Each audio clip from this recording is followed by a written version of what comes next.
আজকে অসাধারণ একটা বিষয় নিয়ে চলে এলাম, যেটা আপনাদের খুব পছন্দের একটা বিষয়, সকলের পছন্দের বিষয়। আমরা কম বেশি সবাই পোষ্য পুষি, কেউ বিড়াল পুষি, কেউ কুকুর পুষি, কেউ খরগোশ পুষি, কেউ পাখি পুষি, হাঁস পুষি, যার যেরকম ইচ্ছা সে সেরকম পোষে। আমি আজকে বিড়ালকে নিয়ে একটা ভিডিও বানাবো, আপনাদের আশা করি খুব ভালো লাগবে।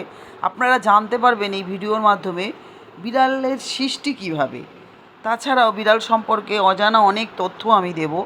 বিড়ালের বৈশিষ্ট্য কী, তারপরে কিছু বিড়ালের জাতও আমি বলবো, কি কি বিড়াল পাওয়া যায়, সমস্ত কিছু বিস্তারিত এই ভিডিওর মাধ্যমে জানতে পারবেন। তাই বলবো ভিডিওটা স্কিপ করবেন না, সম্পূর্ণটা শুনবেন, তাহলে অনেক অজানা তথ্য বিড়াল নিয়ে জানতে পারবেন। যারা বিড়াল পোষেন তাদের জন্য তো খুবই প্রয়োজনীয় ভিডিও, আর যারা পোষেন না তারাও জেনে নিন।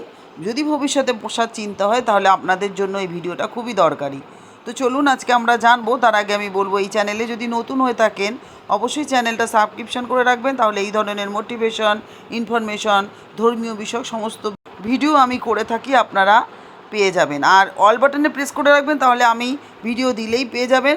লাইক কমেন্ট শেয়ার করতে ভুলবেন না। কমেন্ট করে অবশ্যই আপনাদের বাড়িতে কার কার বিড়াল আছে, কি নাম বিড়ালের, অবশ্যই আমাকে বলবেন। তো চলুন আজকে আমরা বিড়ালের সম্বন্ধে কি অজানা তথ্য জানি এবং ওর বৈশিষ্ট্যই বা কী সেটাও আমরা বিস্তারিত জানব। শহরবাসীদের অনেকেই পোষ্য প্রাণী হিসাবে বিড়াল পালেন। এটি বর্তমানে পৃথিবীর সবথেকে জনপ্রিয় গৃহপালিত পশু। বিড়াল খুবই একটি আরামপ্রিয় প্রাণী। বাংলাদেশ থেকে একে বাঘের মাসি বলে ডাকা হয়, তখন থেকেই বাঘের মাসি সবাই বলি। অনেকেই বিড়াল পোষেন ইঁদুর মারার জন্য। তাছাড়াও দুধ, মাছ, মাংস বিড়ালের কিন্তু অত্যন্ত প্রিয় খাবার। এরা খুব নিঃশব্দে চলাফেরা করতে পারে, কারণ এদের পায়ের নিচে খুব নরম একটা মাংসপিণ্ড থাকে। আপনাদের বাড়িতে যদি বিড়াল থাকে দেখবেন, তাই জন্য ওদের উপর থেকে পড়লেও কিন্তু খুব একটা ব্যথা লাগে না। এবার বলবো বিড়ালের উৎপত্তি কিভাবে। প্রায় ৯,০০০ বছর পূর্বে প্রাচ্যের কৃষকেরা সর্বপ্রথম বন্য বিড়ালকে পোষ্য মানতে সক্ষম হন। তারই কয়েক শত বছর পর মিশর ছাড়িয়ে সমুদ্রের পার্শ্ববর্তী এলাকাগুলোতে বিড়াল ছড়িয়ে পড়েছিল। বর্তমানে শুধুমাত্র আন্টার্কটিকা মহাদেশ ছাড়াও সর্বত্র বিড়াল দেখা যায়। চীনে প্রায় ৫,৩০০ বছর পূর্বের কিছু মৃৎশিল্পে চমৎকারভাবে বিড়ালের ছবি ফুটিয়ে তোলা হয়েছিল, যেগুলো আকারে অনেকটা সাধারণ বিড়ালের মতো। যদিও খ্রিস্টপূর্ব ২,৪৬৫ থেকে ২,১৫০ অব্দে বিড়ালকে একটি পবিত্র প্রাণী হিসাবে মানা হতো, তবু ওই সময় তেমন কিন্তু কেউ বিড়াল পালতো না। বিভিন্ন মন্দিরে বিড়ালের পুজো করা হতো। বিড়াল ইঁদুর ধরে বলে বিড়ালকে অতি প্রাকৃতিক ক্ষমতার অধিকারী পশু হিসাবে বিবেচনা করা হয়। বিড়াল সম্পর্কে কিছু অজানা তথ্য এবার আমরা জানি। ঘরোয়া বিড়ালগুলো বন্য বিড়ালের চেয়ে আক্রমণাত্মক হয়ে থাকে বেশি। মিশর এবং তার পূর্ববর্তী এলাকার বৃহত্তর গবেষণার মাধ্যমে এই আশ্চর্য তথ্য পাওয়া গেছিল। বিজ্ঞানীরা ধারণা করে থাকেন বন্য বিড়ালেরা শস্য খাদক ইঁদুর ধরবার তাগিদে বিভিন্ন ক্ষেত্রে ঘুরে বেড়াতো। তখন থেকেই কৃষকেরা এদেরকে বন্ধু ভাবা শুরু করেছিল। গবেষক ইভা মারিয়া গেগেল বলেন, বিড়াল ২ ধাপে পোষা শুরু হয়। প্রথমে পূর্বাঞ্চলীয় কোনো দেশে, তার থেকেও অনেক পরে মিশরে।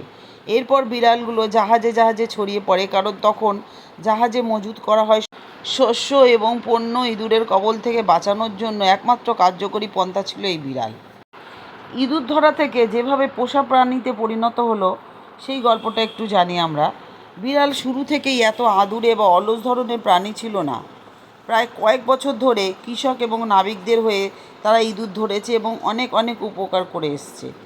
প্রকৃতপক্ষে বিড়ালই মানুষের সঙ্গে ভালো থাকে, এই দুই পক্ষেরই লাভ হলো সেই জন্য। গবেষণায় আরও জানা যায় যে প্রায় ২০০ রকম প্রাচীন বিড়ালের ডিএনএ পরীক্ষা করে দেখা গেছে এগুলো মূলত পাথুরে যুগ, মিশরের মমি যুগ কিংবা ভাইকিং গ্রেভসের সময়কার। বিড়াল পুরো ইউরোপে ছড়িয়ে পড়ে রোমান যুগে।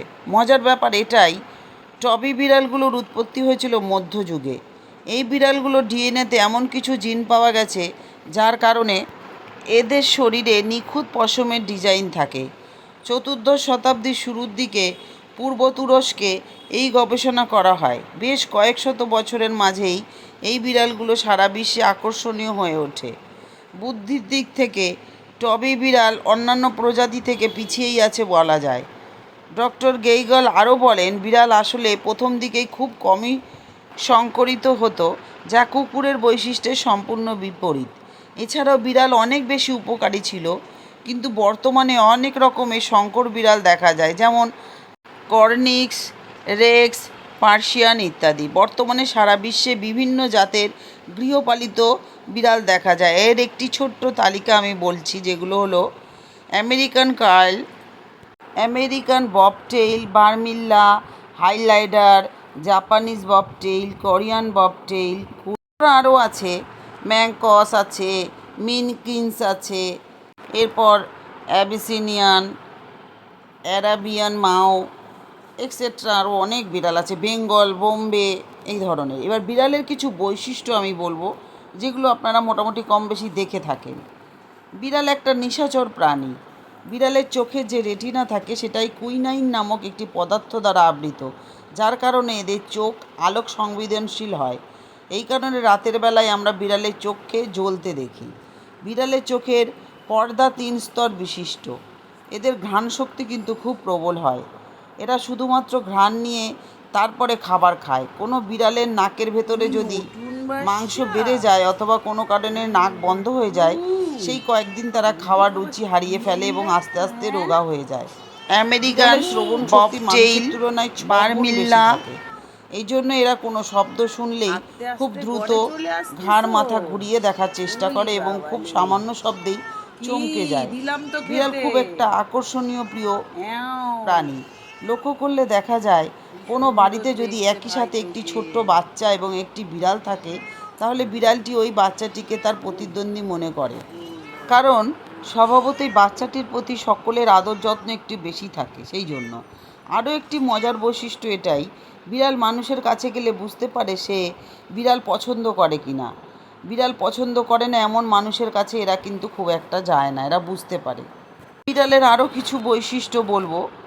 বিড়াল যদি মেঝেতে খুব গড়াগড়ি খায়, তখন আপনাকে বুঝতে হবে সে এই মুহূর্তটা কিছুটা সময় দিতে চাচ্ছে এবং খেলতে চাচ্ছে। অনেক বিড়াল তার মনিবের বাড়িতে যাবার সময় এমনটি করে থাকে যাতে তাকে সাথে নিয়ে যাওয়া হয়। এটাই দৃষ্টি আকর্ষণ করার এক সুন্দর পদ্ধতি ওদের জন্য। সত্যি তো, এভাবে যদি পোষা বিড়ালটি কাছে এসে গড়াগড়ি দেয়, তাহলে তাকে রেখে কি কোথাও যাওয়া সম্ভব? দ্বিতীয় বৈশিষ্ট্য হলো, বিড়াল সবটুকু খাবার শেষ করে না। অনেক সময় ধরে খেয়ে খাবারের কিছু অংশ বাঁচিয়ে রাখে, কারণ তার মনিবের থেকেই ও এটা শিখেছে। যে সকল বাড়িতে মনিব তার বেঁচে যাওয়া খাবার থেকে বিড়ালকে খেতে দেয়, সেই সকল বাড়িতেই বিড়ালগুলো নিজের খাবার মনিবের জন্য বাঁচিয়ে রাখতে শেখে। 3 নম্বর বৈশিষ্ট্য, বিড়াল সাধারণত মাংসাশী প্রাণী, কিন্তু যখন ঘাস পাতা খেতে শুরু করে তখন খুব একটা অদ্ভুত লাগে, তাই না? অনেক সময় দেখবেন বিড়ালরা ঘাস খাচ্ছে। আসলে বিড়ালরা ঘাস খাওয়ার পেছনে যেটা কারণ, সেটা হলো এরা ঘাস থেকে এক ধরনের ভিটামিন পায়। কখনো কখনো নিজের গা চুলকাতে গিয়ে মুখে জড়িয়ে যাওয়া পশম ছাড়াতেও এরা ঘাসের সাহায্য নেয়। 4 নম্বর বৈশিষ্ট্য, অনেক সময় দেখা যায় বিড়াল তার পা আরেক বিড়ালের গায়ে অথবা মেঝেতে পিষছে। এর কারণ হলো তারা অন্য বিড়ালের প্রতি যত্ন বা মমতা দেখায়, অথবা নিজের পায়ের রক্ত সঞ্চালন ঠিক রাখতে এরা এমনটা করে থাকে। 5 নম্বর বৈশিষ্ট্য, বিড়ালরা কিন্তু ফোনের প্রতি ভীষণ আসক্ত থাকে। যারা বিড়াল পোষেন তারা লক্ষ্য করে দেখবেন, ফোনটি বেজে উঠলেই বাড়ির বিড়ালটি সবার আগে দৌড়ে ফোনের কাছে চলে যায়। এর কারণ এটাই, ওদের কৌতূহল। এরা বোঝার চেষ্টা করে আসলে ফোনে কিভাবে কথা বলা যায়, অথবা কার সাথে কথা বলা যায়, কিংবা কাউকে দেখা যাচ্ছে না তবুও মনিব কার সাথে কথা বলছে। এসব প্রশ্নের উত্তর খুঁজতেই বিড়াল সাধারণত ফোনের কাছে সবার আগে দৌড়ে যায়। এছাড়াও এরা আরও লক্ষ্য করে যে ফোনে কথা বলার সময় তাদের প্রতি মনিবের মনোযোগ কিছুটা কমে যায়, তাই মনোযোগ কেড়ে নেওয়া উৎসটি তারা নিজেরাই এত আগ্রহ নিয়ে দেখে। বিড়াল নিয়ে যত গবেষণাই করা হোক, ততই তার সম্পর্কে আরও নতুন নতুন তথ্য বেরোবে। মানুষের চেয়ে বিড়াল যেন বেশি রহস্যময়ী প্রাণী, কি বলেন বন্ধুরা, তাই না? তবে একটা কথা বলি, বিড়াল পুষলে একটা ক্ষতি হয়, সেটাও আমি একটু জানিয়ে দিই আপনাদের। ঘরে বা বাড়িতে বিড়াল পুষলে কিছু শারীরিক এবং মানসিক ক্ষতি বা স্বাস্থ্য ঝুঁকি হতে পারে আমাদের। প্রধান সমস্যাগুলোর মধ্যে রয়েছে টক্সোপ্লাজমোসিস, যেটা পরজীবীর সংক্রমণ। বিড়ালের লোম থেকে অ্যাজমা বা অ্যালার্জি, আঁচড় বা কামড়ের রোগ ছড়ানো এবং বিড়ালের মলমূত্র পরিষ্কারের সময় ক্ষতিকারক ব্যাকটেরিয়ার প্রভাবও কিন্তু আমাদের শরীরে আসতে পারে। যেমন ধরুন, বিস্তারিত বলি একটু, বিড়ালের যে পটি করে তার মাধ্যমে ছড়ানো পরজীবী, যা গর্ভবতী নারীদের জন্য ভীষণ মারাত্মক। তারপরেও বিড়ালের গায়ের লোম, লালা এবং ত্বকের মৃত কোষের বাতাসে মিশ্রণে শ্বাসকষ্ট এবং অ্যালার্জি বাড়ায় মানুষের। এছাড়াও বিড়ালের আঁচড়ে বা কামড় দিলে ব্যাকটেরিয়া থেকে জ্বর এবং ইনফেকশনও হতে পারে। বিড়ালের শরীর থেকে রিওয়ার্ম বা দাঁত এবং লিটার বক্সের অস্বাস্থ্যকর পরিবেশ থেকে পেটের রোগ বা জীবাণুও ছড়াতে পারে। আর একটা সতর্ক করে দিই, যারা বিড়াল পোষেন অবশ্যই বিড়ালের খাবার, ভেটেরিনারি চিকিৎসা এগুলো কিন্তু একটু দেখে শুনে করবেন। ওদের টিকা যেগুলো দেওয়ার দরকার সেগুলো কিন্তু অবশ্যই নিয়মিত দেওয়ার চেষ্টা করবেন। সেটা বিড়ালের ক্ষেত্রেও হতে পারে, আমরা যে ডগি পুষি সের জন্যও হতে পারে।